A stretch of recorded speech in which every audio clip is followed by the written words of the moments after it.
Ya pemirsa, kesehatan dan persiapan haji menjadi kunci utama agar jemaah mampu menjalankan ibadah haji dengan aman dan lancar. Dan untuk mengetahui secara mendalam terkait dengan hal ini, kami sudah terhubung dengan Kepala Daerah Kerja Makkah, sudah ada Pak Ihsan Faisal. Selamat sore Pak Ihsan, Assalamualaikum.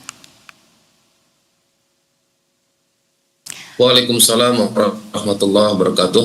Selamat Baik. sore Mbak Anissa.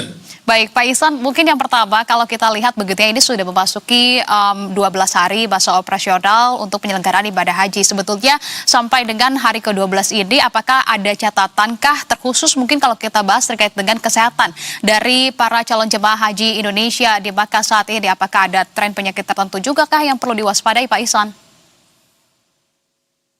Iya baik, terima kasih Mbak Anissa. Untuk daerah kerja Makkah, saat ini kita memasuki hari yang ketiga ya, kedatangan para jemaah haji gelombang pertama dari Madinah Al-Munawwarah. Jadi per tanggal 30 April itu merupakan hari pertama kedatangan dengan jumlah kloter sebanyak 12 kloter. Kemudian kemarin hari kedua tanggal 1 Mei sebanyak 15 kloter ya, dan hari ini hari ketiga kedatangan jemaah haji dari Madinah ke Makkah, itu insya Allah kita akan menerima kedatangan sebanyak 18 kloter. Nah, mengenai kondisi para jemaah yang baru datang di kota Makkah Al-Mukarramah, alhamdulillah pada umumnya para jemaah dalam kondisi sehat ya, walafiat. Jadi setelah mereka datang ke hotel-hotel ataupun akomodasi di Makkah, mereka ditempatkan di hotel-hotel tersebut pada awal kedatangan, kemudian setelah itu diberi waktu untuk istirahat, ya, dan nanti melaksanakan umroh wajibnya pada jam yang telah ditentukan atau jadwal yang telah ditentukan.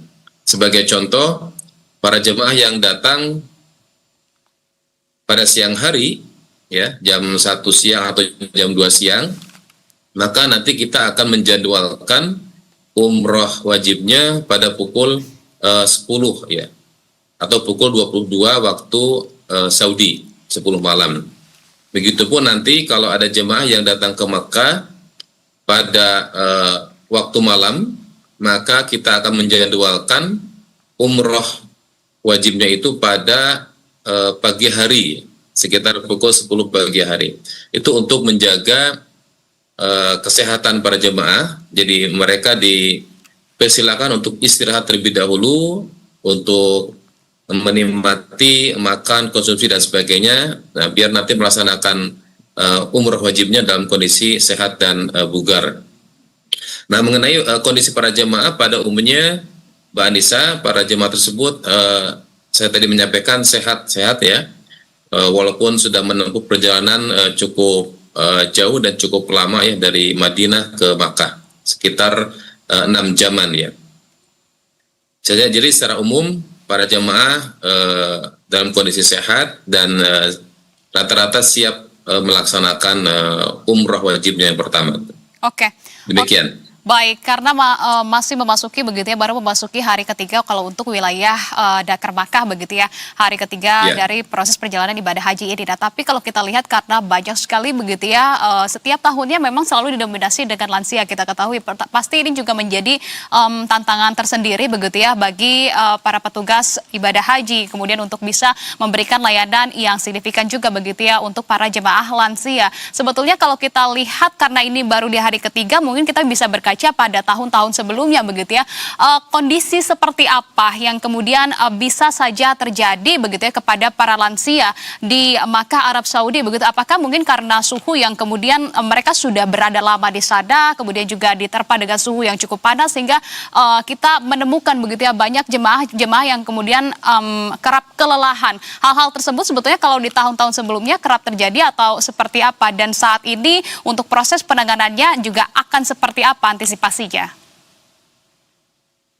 Ya, betul. Memang karena pelaksanaan ibadah haji kan dominan itu kan pelaksanaan atau perbuatan fisik ya, secara keseluruhan ya.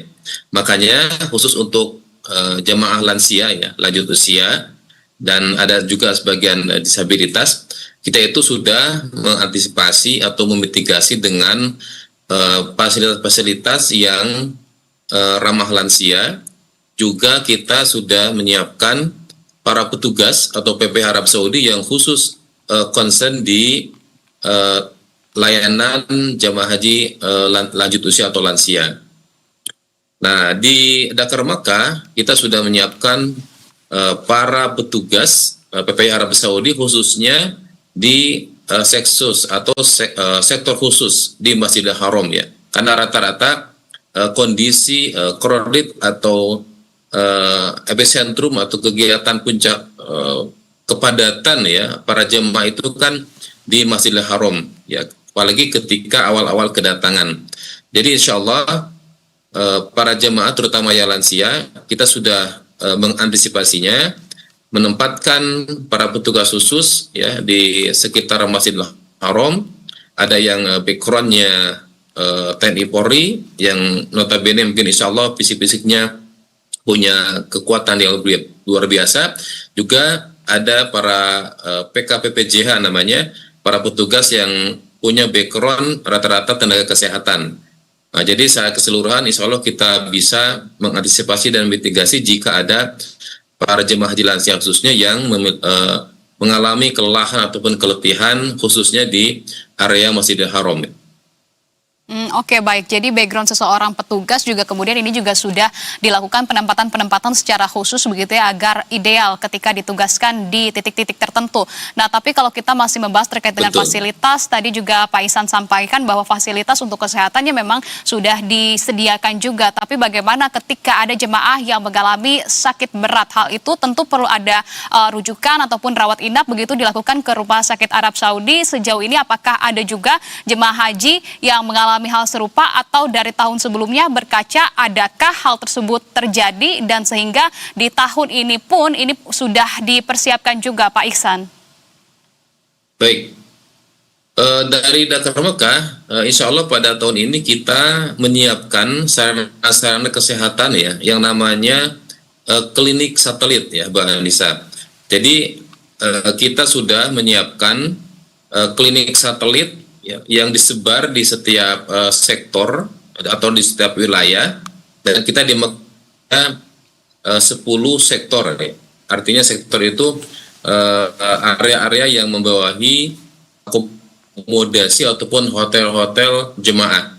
Nah, dari 10 sektor tersebut yang tersebar di 5 wilayah, masing-masing ada yang namanya klinik satelit ya dengan rasio 1:5.000 ya. Jadi satu klinik satelit itu bisa melayani dan bisa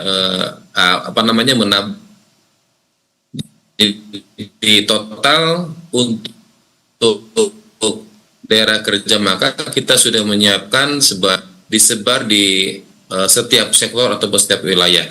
Nah, keberadaan klinik satelit ini sangat penting buat penanganan para jemaah.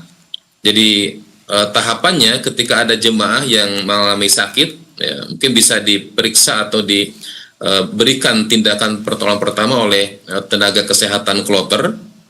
Ya, di masing-masing kloter kan ada petugas kesehatannya ya. Kemudian ketika mungkin di petugas kloternya mengalami istilahnya keterbatasan, mungkin bisa nanti dirujuk dan dibawa ke klinik satelit yang ada di masing-masing sektor. Nah, walaupun keberadaan klinik satelit ini sifatnya hanya pertolongan pertama ya, karena aturan di sini ketika ada penyakit-penyakit yang cukup cukup berat ya, itu kan harus dirujuk ke Rumah Sakit Arab Saudi. Ya. Oke, baik. Nah, selain kita membahas terkait dengan fasilitas kesehatan, mungkin yang nanti juga akan sangat krusial adalah terkait dengan akomodasi, transportasi, begitu ya Pak Ihsan, terutama adalah nanti di puncak haji. Apakah terkait dengan hal ini juga ada penyesuaian-penyesuaian khusus, terutama adalah mungkin kalau kita melihat dari jemaah haji disabilitas dan juga lansia yang menjadi prioritas kita. Singkat saja Pak Ihsan, seperti apa? Baik, di akomodasi ataupun hotel-hotel para jemaah yang tersebar di Kota Makkah ada sekitar 177 hotel. Itu kita sudah menyiapkan fasilitas yang ramah lansia dan disabilitas, ya. Seperti akses ke lobi atau ke kamar itu kita sudah menyiapkan akses untuk disabilitas ataupun lansia.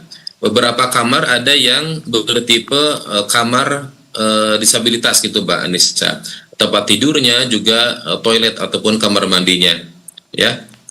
Jadi insya Allah pada beberapa sarana prasarana untuk jamaah insya Allah akan ramah lansia, termasuk transportasi, ya. Di transportasi ada namanya bus sholawat, itu ada bus khusus yang untuk disabilitas dan lansia. Jadi para jemaah yang memakai kursi roda itu kita akan request bis khusus yang bisa turun, ya, ke hampir ke aspal itu, ke jalan.